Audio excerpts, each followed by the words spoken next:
of the best things, the absolute best things you can do for your body is sleep. But how much do we understand about how sleeping works? In her new book, The Inner Clock, Seattle science writer Lynne Peeples shows us how our circadian rhythms work so we can improve our lives. Lynne joins me now. Thank you so much for being here. Oh, thank you for having me. Okay, I need this. We talked earlier. So I'm having some real trouble. Our inner clock is the circadian rhythm. What is this exactly? Right. I think it's a term we throw out, but I don't know many of us know what exactly, it is. Exactly. No, our bodies are filled with trillions of tiny clocks. Not just one, but trillions. Okay. So but pretty much every cell in your body has a clock, and from your nose to your toes. And these clocks are all ticking in coordination with each other to try to prime your body to do the right things at the right times. So that's like eat, metabolize that food, be strong at certain times, sleep at certain times. So all those clocks create the circadian rhythm. Exactly, and it's plural more or less, but these are coordinated together. Circadian rhythms, it should be. Exactly. Okay. So exactly. The Seattle Mariners and their locker room lighting started you on this whole journey? Yes, yes. I mean, I think, behind the scenes, I've been probably ticking my clocks off my whole life. So I wasn't really thinking about it. But sleep troubles growing up in Seattle are, all the issues that we have here. Right.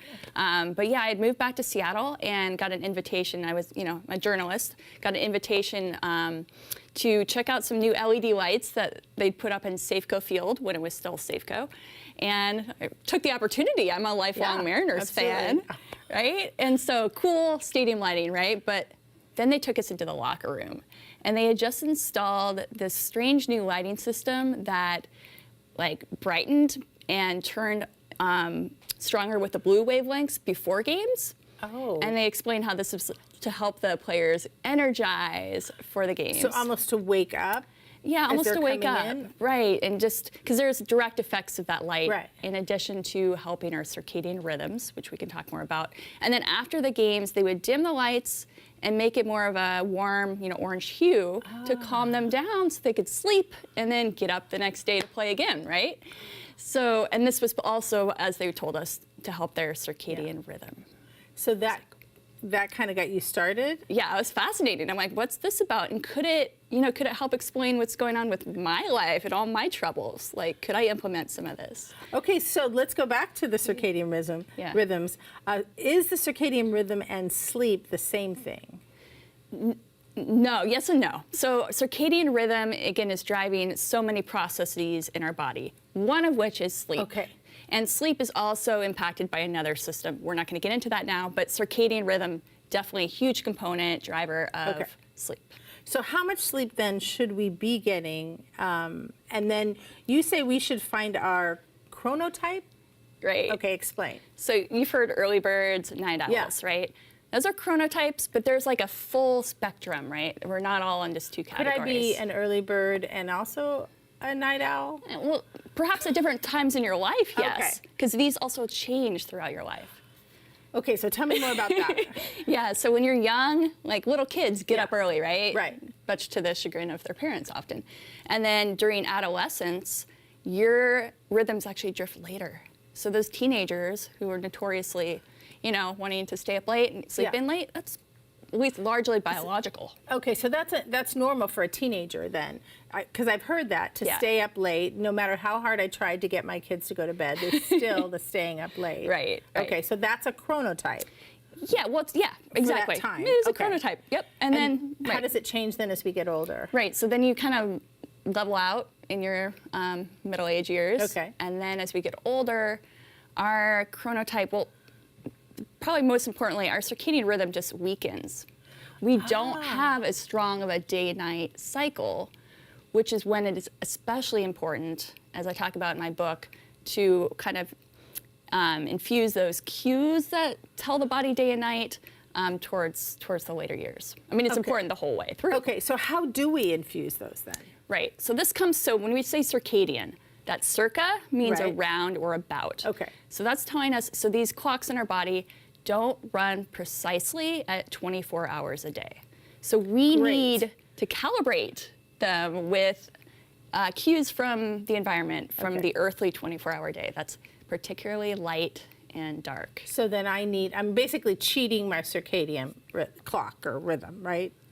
I need to do something to change that since it's weakening. Right. You need to just, give it what stronger am I not cues. doing that I need to be doing that? Well, we haven't talked enough yet to know what your routine is, but are you going for a walk in the morning? Are you getting outside to get daylight first thing in the day? So then going for a walk in the morning is something will help me at night. Absolutely.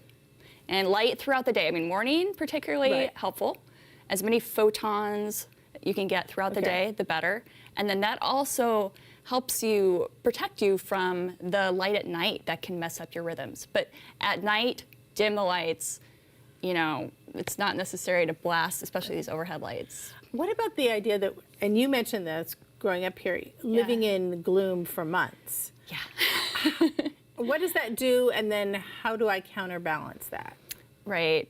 Well, so our gloom, I mean, it is gloomy, but 99% of the time, if you go outside, it's probably still brighter than your indoor environment. That's fair. Believe it or not. Okay, that's so fair.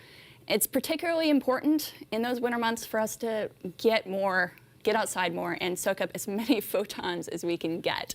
So don't use the gloom as an excuse not to walk in the morning, because Exactly. you say you're still getting the photons that you're going to need for At least your after sleep. the sun rises, right? Right, right. Which it does late for a good part of the year.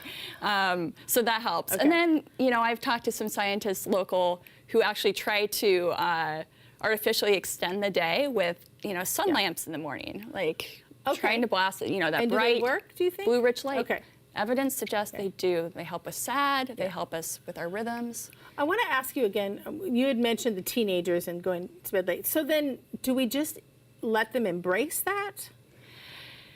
Because even though I know that you were saying their chronotype is to go to bed later, Right. do we give in to that, or should we still try to get them to go to bed at the same time? Is there value in that, or do I give up? Or because some schools are changing bell times. Exactly. Seattle Public Schools have been part of the lead on that nationally. So we delayed middle and high school start times, which is great. So I mean, I think we need more of that. I mean, it's still like 8:30, 8:45 start time is still not ideal for these kids. But really to help them, I mean, it helps for them to follow the rules about getting light in the morning, darkness at night, and trying to keep a consistent schedule. Right. That will help them, but you know, we're doing a disservice to They these still need to kids. sleep in later. Yeah, Right. ideally. Should we be taking cues from the Mariners' locker room lighting in our own workplaces? Would that help us as well?